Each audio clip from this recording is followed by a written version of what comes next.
आज का टॉपिक है ट्रांसलेशन। मेनली ट्रांसलेशन में हमें 3 टॉपिक पढ़ना है जो इम्पोर्टेंट है। फर्स्ट है array reference in arithmetic expression, दूसरा है प्रोसीजर कॉल और तीसरा है केस स्टेटमेंट।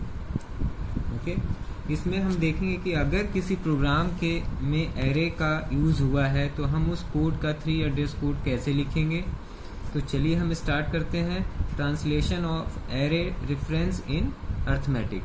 ओके, तो बेसिकली इसको हम 2 पार्ट में डिवाइड कर लेते हैं, पहला 1 डायमेंशन के लिए और दूसरा 2 डायमेंशन के लिए। ओके, तो ट्रांसलेशन या 3 एड्रेस कोड लिखने से पहले हम ये देख लेते हैं कि 1D में एलिमेंट कैसे स्टोर होता है और 1D में हम एलिमेंट का एक्चुअल एड्रेस कैसे कैलकुलेट करते हैं। फॉर एग्जाम्पल, एक हमने एरे लिया इंट A4, इसमें 5 एलिमेंट है 3, 4, 5, 6, 7।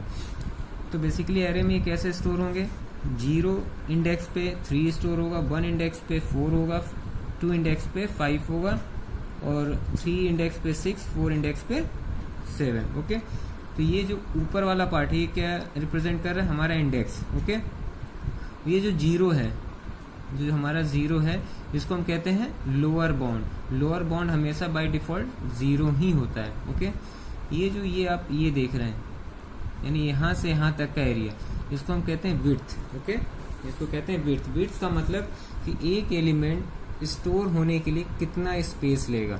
फॉर एग्जांपल है इंटीजर है, तो अभी हम सपोज कर लेते हैं कि इंटीजर 4 बाइट लेगा, तो इसकी विड्थ कितनी हो जाएगी, इसकी विड्थ हो जाएगी 4। ओके, ठीक है। और नीचे वाला जो रो है ये बेसिकली क्या रिप्रेजेंट कर रहा है, base address, actual address. Actual address क्या होता है, सपोज कर लेते हैं इस एग्जांपल के लिए कि हमारा बेस एड्रेस 0 है और integer requires 4 byte to store, यानी बेस एड्रेस हमारा 0, हमारा एलिमेंट स्टोर होना कहाँ से स्टार्ट होगा, 100 से। ओके, और एक एलिमेंट स्टोर होने के लिए कितना स्पेस लेगा, 4 बाइट। तो पहला एलिमेंट जो 3 है उसका एक्चुअल एड्रेस क्या है, 100। ओके, दूसरा एलिमेंट 4, इसका एक्चुअल एड्रेस क्या होगा, 100, यानी बेस प्लस 4 बाइट।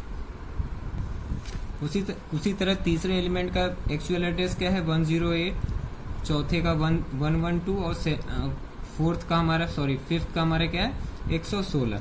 तो बेसिकली ये जो रो है ये क्या रिप्रेजेंट कर रहा है, फिजिकल एड्रेस या फिर actual address.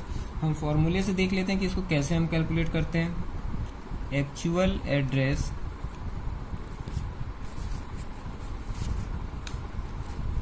Equals to base plus width into I minus LB। इसमें B हमारा क्या है, बेस एड्रेस, W क्या है हमारा, विड्थ, I क्या है हमारा, इंडेक्स वैल्यू और LB क्या है हमारा,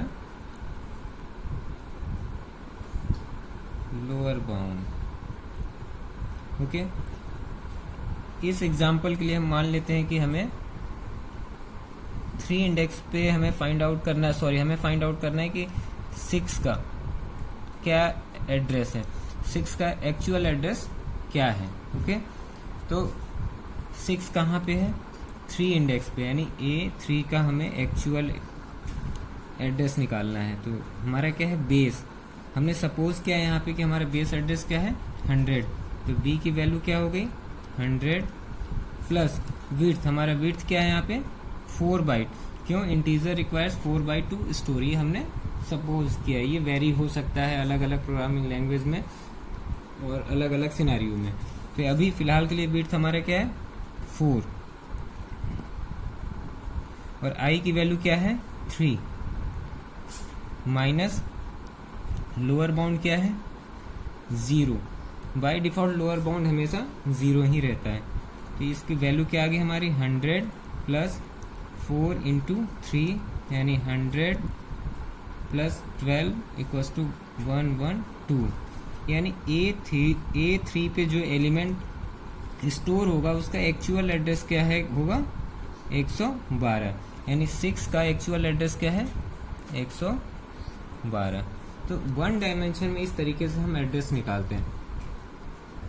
चलिए हम एक एग्जांपल ले लेते हैं जिसमें एरे का यूज हुआ होगा और उसका हम देन 3 एड्रेस कोड लिखेंगे कि हम देखेंगे कैसे उसका 3 एड्रेस कोड हम लिखते हैं। ओके, तो ये हमारे एक कोड दिया हुआ है इंट आई, और यहाँ एक एरे डिक्लेयर किया हुआ है, आई की वैल्यू इनिशियलाइज की हुई है, और एक वाइल लूप दिया हुआ है। ओके, तो बेसिकली अगर सबसे पहले जो भी कोड हमें दिया हुआ है उसमें हम ये देखेंगे कि डिक्लेरेशन वाला पार्ट कौन सा है। जो भी डिक्लेरेशन वाला पार्ट होगा उसको हम इग्नोर कर देंगे, उसके लिए हम 3 एड्रेस कोड लिखने की जरूरत नहीं है। तो बेसिकली इस कोड के अंदर हम देखते हैं कि ये 2 लाइन इंट आई और इंट A5, ये दोनों क्या है, डिक्लेरेशन पार्ट।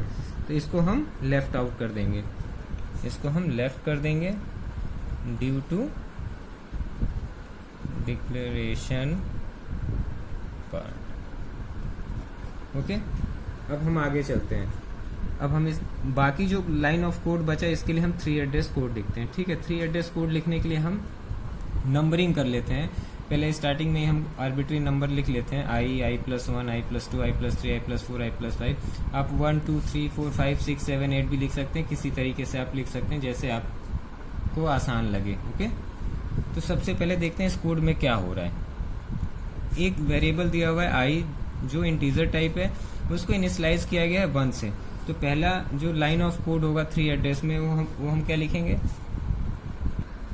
तो हमारी पहली लाइन हो जाएगी i=1। ओके, अब सेकेंड लाइन में क्या दिया, वाइल लूप लिखा है, वाइल i<5। ओके, तो वाइल को कैसे रिजॉल्व करेंगे, इफ एल्स से। ओके, तो हम लिखेंगे हमारा कंडीशन क्या है, इफ i=5। Okay, i=5।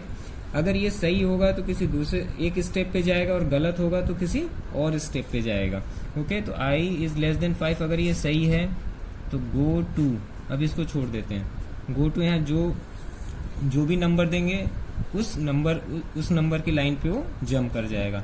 और गलत हुआ तो गो टू जो भी स्टॉप का या जो भी बाहर निकलने एग्जिट पॉइंट होगा वहां पहुंच जाएगा। ठीक है, तो हम यहाँ चलते हैं। अब i=5 अगर कंडीशन हमारा सही है। ओके, कंडीशन हमारा सही है तो उसके बाद हमें क्या करना है, ए आई में हमें वैल्यू 0 देना है।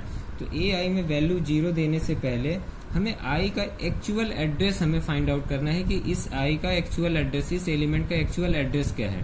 तो इसके पहले हमने क्या डिस्कस किया था कि 1D में एक्चुअल एड्रेस कैसे निकालते हैं। एड्रेस क्या होता है हमारा, address equals to b plus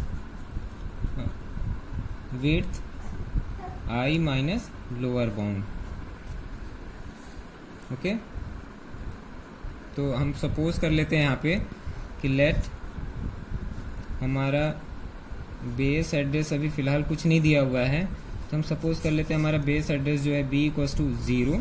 okay, width भी नहीं दिया हुआ लेकिन हम सपोज कर लेते हैं कि विड्थ यहाँ पे 4 है, बिकॉज हमने जो यहाँ पे डिफाइन किया है वो वेरिएबल और इंटीजर टाइप डिफाइन किया है, इंट आई। ओके, तो हम ये भी सपोज कर लेते हैं कि विड्थ हमारा क्या है 4। ओके, तो हमारा जो एक्चुअल एड्रेस हो जाएगा, एक्चुअल एड्रेस इस एलिमेंट के लिए 0 प्लस विड्थ कितना हमने एज्यूम किया है, और आई एज इट इज रहेगा, लोअर बाउंड बाय डिफॉल्ट कितना होता है 0।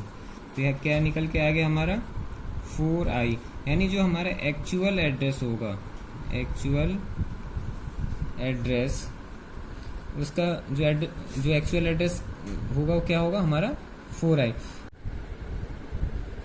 इसका मतलब यहाँ जो एलिमेंट है उसका जो एक्चुअल एड्रेस है वो है हमारा 4i। ओके, तो हम एक वेरिएबल लेते हैं जिसमें इसका एड्रेस स्टोर कराते हैं, वेरिएबल t=4i।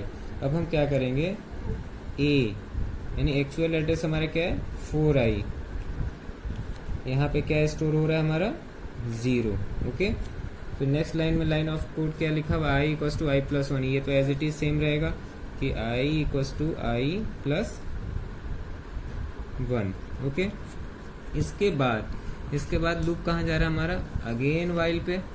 ओके, तो i+5 में हमने क्या कर दिया i+1। इसके बाद ये कहाँ जाएगा, अगेन ये कंडीशन चेक करेगा। तो कंडीशन चेक कहाँ हो रहा है, i+1 पे। तो हम यहाँ लिखें गो टू i+1।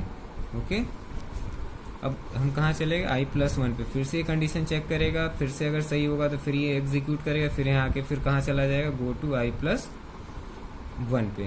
ओके, अब यहाँ पे एक चीज देखते हैं, अगर ये कंडीशन फॉल्स करेगा तो यहाँ लिखा है गो टू, एक स्टेप यहाँ बढ़ा लेते हैं i+6, यहाँ पे लिख देते हैं हम स्टॉप। ओके, तो अगर कंडीशन फॉल्स होगा तो i+2 वाले लाइन पे आएगा और यहाँ पे हम लिख देते हैं गो टू i+6। ओके, तो i+6 पे आ जाएगा, यहाँ स्टॉप हो जाएगा।